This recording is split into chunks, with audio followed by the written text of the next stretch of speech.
Kalau kita lihat judulnya nih, bener ya. Biasa nonton Liverpool sampai menit-menit akhir. Setelah tertinggal di babak pertama dan 1 gol, akhirnya bisa comeback. Nah, the king of comeback nih Nesa ya, Coach ya, dan Mas Aryo. Tapi Pastinya yang jelas, bukan Milan ya. nanti aja tuh dibahasnya ya. Jangan bahas Milan dulu. Tapi yang jelas kalau kita lihat Liverpool ya, kemarin itu kayak kesulitan gitu ya untuk memecah kebuntuan di Lu jangan sedih gitu babak loh. pertama gitu loh. Kenapa sedih Iya. gitu nih? Ini kenapa sebenarnya Liverpool di babak pertama ini? Bentar, kesulitannya itu di mana? Membongkar, Membongkar kayak apa-apa yang melihat di dibongkar. babak pertama kayaknya mainnya jelek banget itu Loh, Liverpool. bahwa mereka tertinggal terlebih dahulu, cetak gol bukan artinya kesulitan kan. Makanya gue tanya kesulitannya itu di mana? Iya, tanggul lah pada babak pertama lah coach. Ya apanya? Liverpool secara all team. Secara tim kenapa? Iya. Lu sengaja nih ngajak perang lu. Gue jadi Di hostnya. control room heboh banget ketawa semua yang ngangkat. Kesulitan. Iya. Kesulitan apa? Tadi kan ditanya mencetak gol. Tapi kalau di awal mungkin bukan mencetak golnya, dari game plan sendiri agak sulit ya. Maksudnya kan mereka tuh baru nyoba si Klopp tuh baru nyoba McAllister ditaruh di posisi nomor 6. Ternyata Coba tanya nomor 6 Nomor tahu di mana? apa? nomor 6 di mana nih? Tengah. Iya. By the way ini bukan Sarah coach. Tengah itu defense atau attacking? Defense lah. Oh, yes, Oh, mantap. oke. Gimana sih? Mantap. Bagus. Iya, di posisi logika lu masih berjalan. di posisi yang ditinggal sama Fabinho sama Henderson tuh kan dia lagi nyoba-nyoba kan. Wataru Endo sempat dicoba di situ. Ini kemarin McAllister dicoba di situ. Cuman Klopp akhirnya ngakuin bahwa kayaknya gue salah nih naruh dia. Pertama, karena dia baru datang dari Argentina, baru datang di hari Jumat. Jumat itu dia habis terbang main di Bolivia. Ketinggian tinggi, oksigen tipis. Di permainan itu kelihatan banget kakinya berat, nggak bisa gerak tuh nggak seperti biasanya dia lah. Biasa kan dia mobile kemana-mana sih itu, tapi sama sekali nggak bisa mengcover lapangan. Makanya di babak kedua langsung diganti. Itu bukti bahwa si Klopp itu ngelihat gue salah naruh McAllister di situ. Belum saatnya untuk dia main ngebut lagi gitu. Makanya diganti. Nah, hebatnya Klopp itu kan selalu dia punya kemampuan untuk bisa mengubah game plan. Pergantian-pergantian. Ketika lawan Newcastle, Van Dijk keluar. Kok yang ditarik Luis Diaz? Kita kan bertanya-tanya, dia lagi bagus mainnya Luis Diaz itu, tapi yang ditarik dia. Ternyata works. Liverpool bisa membalikan situasi. Kali ini pun seperti itu. McAllister di setiap permainan kan juga bagus, tapi kemarin lagi jelek. Akhirnya diganti, dan Liverpool akhirnya bisa come up with the plan, build up lagi, dan akhirnya bisa mencetak 3 gol. Jadi comeback-nya itu cukup beralasan, karena di belakangnya ada Klopp. Oke, kalau menurut coach sendiri gimana kok? Sama kok seperti Mas Aryo. Itu pertanyaan textbook banget. Bener Nico, ada come on. komen hostnya Ten Hag anjir gitu ya. Oh iya. Kita ganti Ten Hag ntar lagi ya. Berokin dikit dong. Nico, lu kalau tanya jangan terlalu gampang gitu lah. Ya jawab aja kalau gampang. Enggak.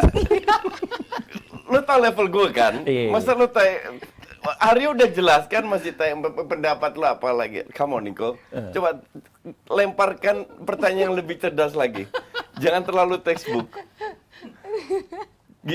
Atau gimana kok Liverpool bisa ketinggalan? Coba Kok Gervi nih, kurang Gervi. cetak, kok kurang bisa mencetak peluang. Nah ini seperti yang tadi udah jelaskan Aryo, gue nggak tahu lu nyimak atau enggak. Kalau dalam sepak bola itu ada 90 menit Nico. Lu mencoba. Pelatih yang kayak taktik lihat bahwa kalau tidak berjalan, dia merubah. Dan pelatih lihat perubahan di mana. Kita itu berhadapan dengan manusia. Oke. Artinya, bisa aja main jelek.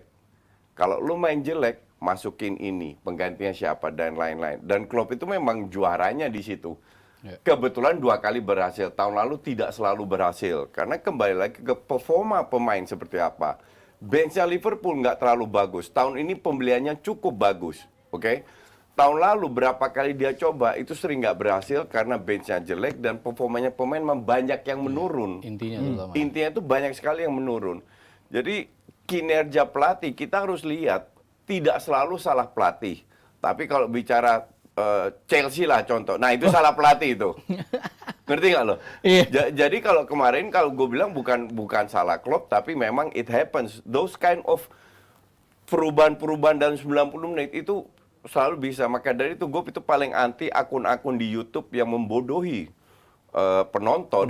Bahwa oh ya Klopp itu main kayak gini, tarik garis ini nggak bisa. Lu 90 menit Setiap momentum itu berbeda, setiap pemain harus tahu posisinya seperti apa. Kalau nggak berjalan ya, West Ham itu biasanya main cukup terbuka, tapi nggak jarang mereka juga main low block.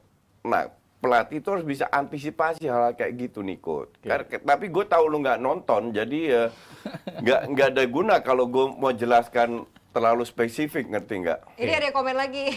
Apa? Hostnya dicecar dosen. Gitu, Niko. Oke, terlepas dari hasil yang diraih oleh Liverpool, sampai pelatihnya si Wolves ini mengatakan bahwa Liverpool ini layak jadi juara musim ini. Ini statement yang terlalu berlebihan ngebagi O'Neil usia baru 40 tahun ya, baru lah sebagai pelatih. Juara apa nih? Juara Liga? Juara Liga, Premier League. Juara Europa League? Premier League. Oh, Premier League.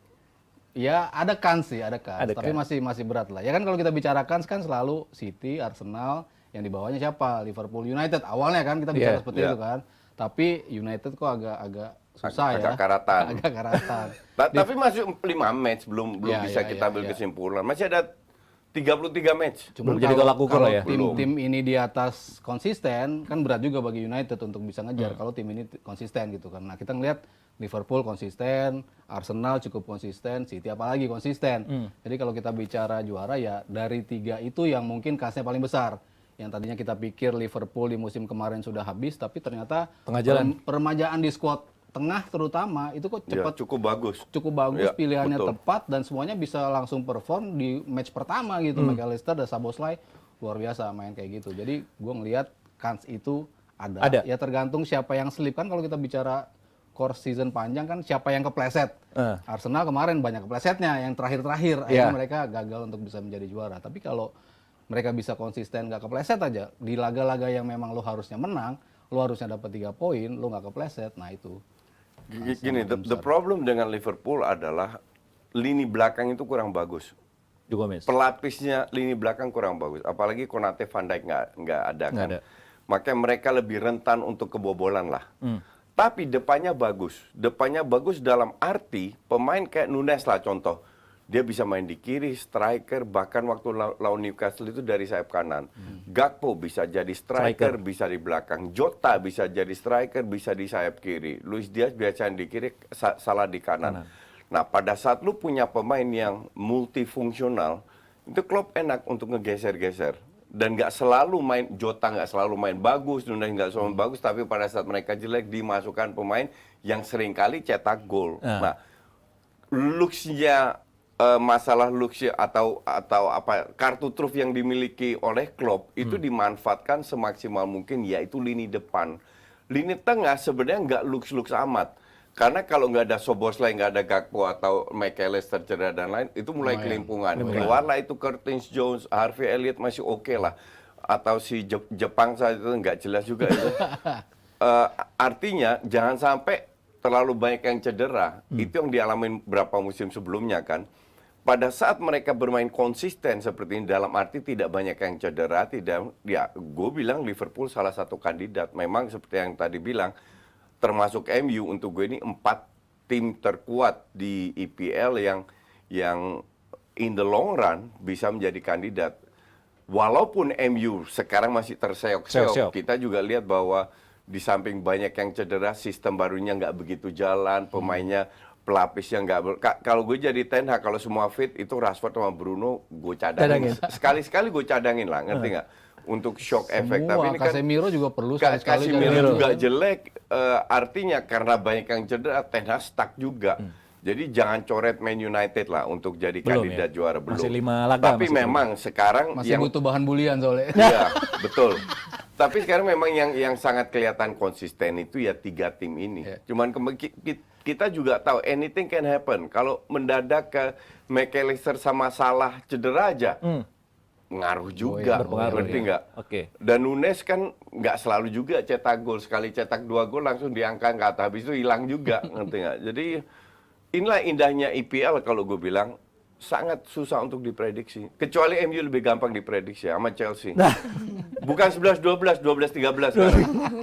Peringkat juga udah beda. Tapi ini menarik ya. Kalau kita lihat starting line kemarin ada Jarell Kwanza bersama ditanamkan sama si Matip. Ini sudah menemukan Liverpool lini belakang untuk tangguh gitu.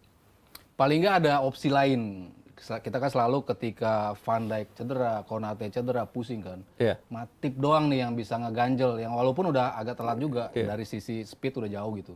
Cuman ya dia doang yang bisa paling nggak punya kualitas untuk bisa Mendekati mereka lah. Joe Gomez jauh di bawah. Siapa aja lah yang digantikan tuh nggak pernah masuk kualitas itu.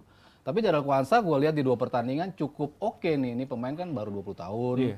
Dia anak Liverpool banget. Dia selalu bisa main di U17, U18, U19 dengan sekali main satu musim tuh 30-an pertandingan selalu. Caps Timnas juga udah ya, di regularly junior. dia terus main dan di level junior tuh dari 16 sampai 20 dia selalu main.